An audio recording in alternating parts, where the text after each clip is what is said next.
Assalamualaikum warahmatullahi wabarakatuh. Apa kabar teman-teman? Semoga kalian sehat selalu dan diberi rezeki yang lancar. Amin.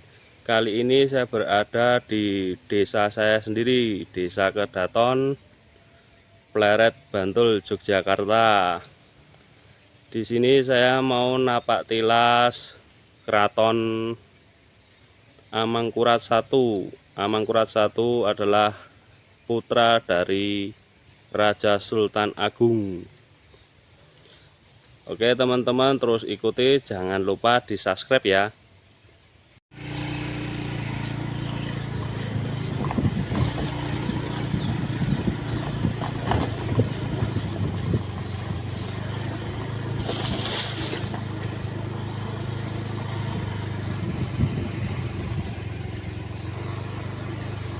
Lele.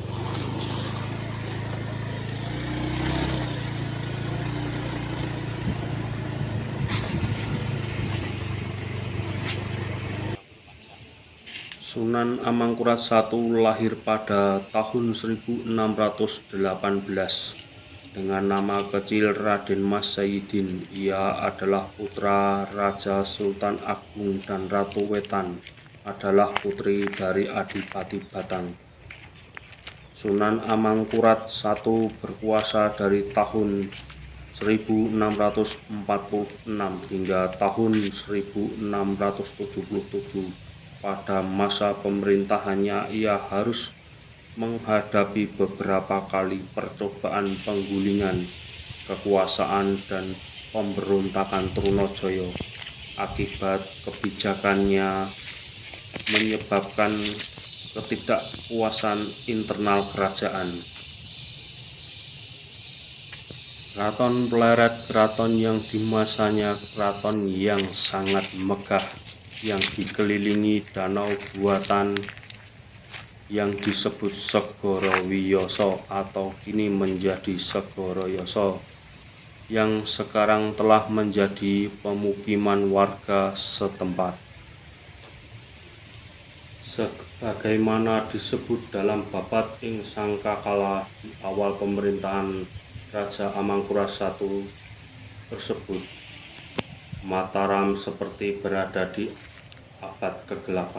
Tragedi berdarah terjadi silih berganti. Amangkurat I tersebut membunuh siapapun yang dianggap bisa mengancam tahtanya, termasuk para kerabat kerajaan sendiri, di antaranya Temenggung Wiroguna dan Pangeran Alit yang merupakan saudara tua Amangkurat I. Semua itu terjadi ketika Keraton Mataram masih berada di Keraton Kerto yang berjarak 1 km dari Keraton Pleret. Setelah setahun bertahta, Amangkurat I baru memindahkan istananya ke tempat yang sekarang ini, Keraton Pleret. Namun pembunuhan demi pembunuhan terus saja terjadi. Pada tahun 1659 tanggal 21 Februari Masehi, Amangkurat I disebut memerintahkan pembunuhan terhadap Pangeran Pekik beserta keluarganya yang juga masih kerabat dekat sendiri.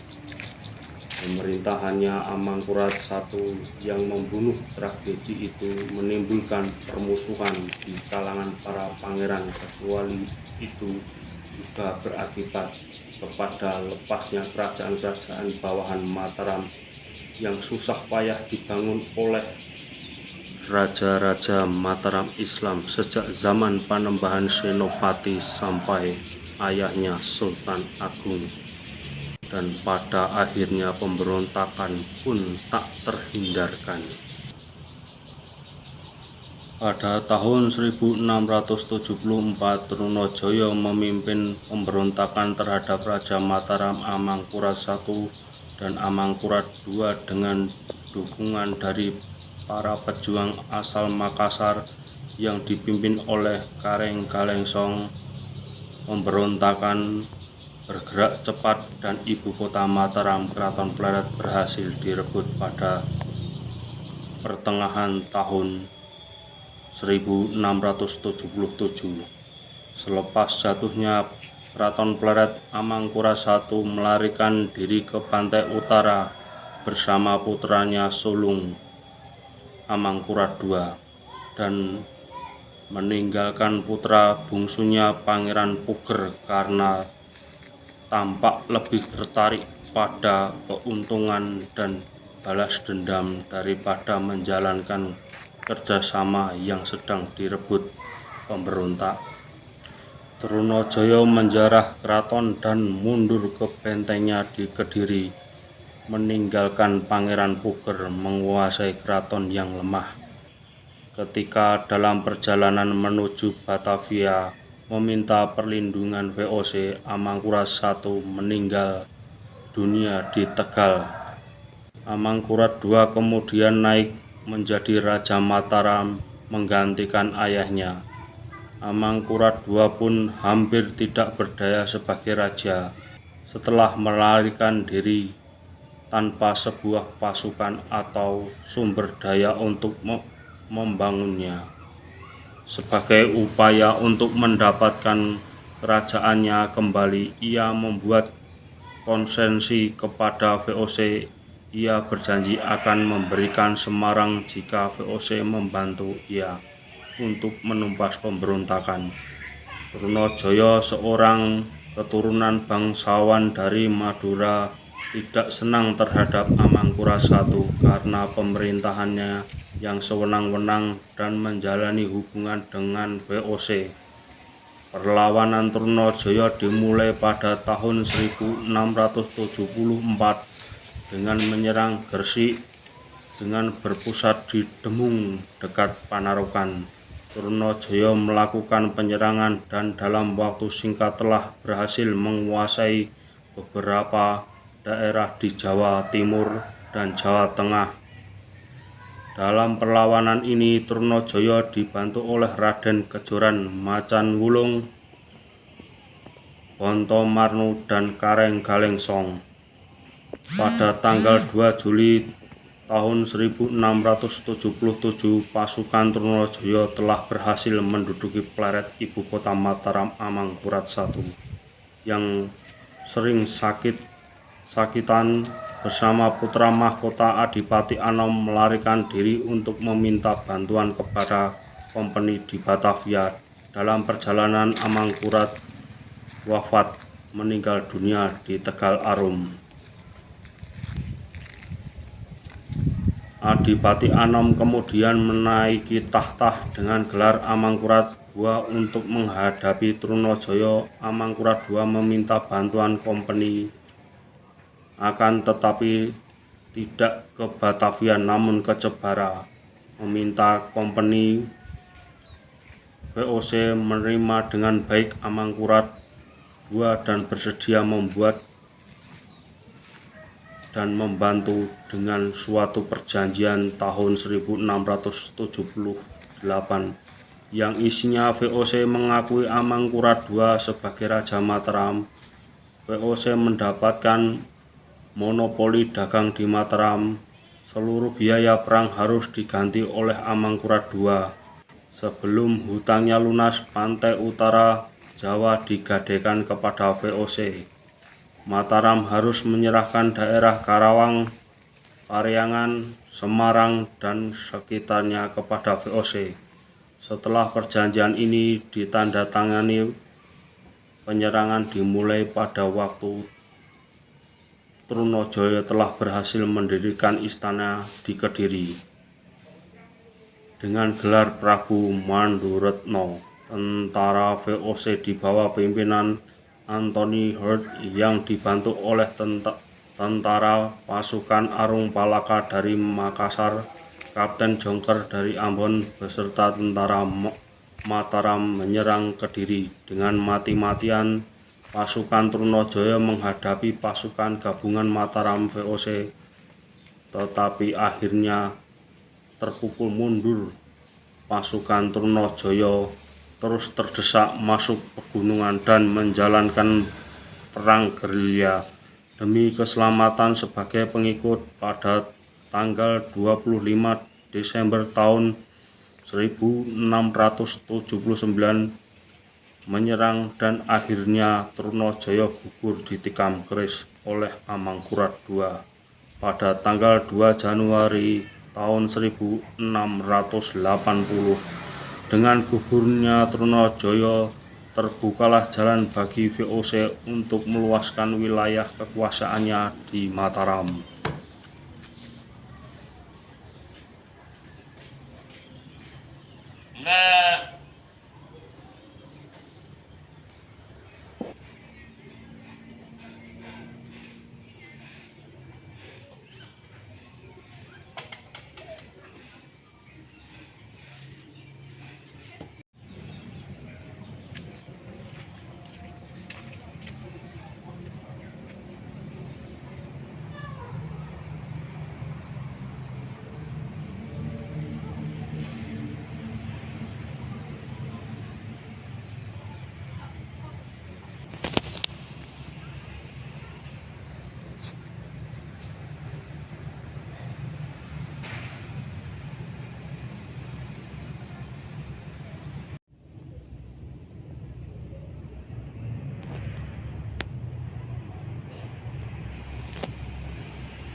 Ketok iki.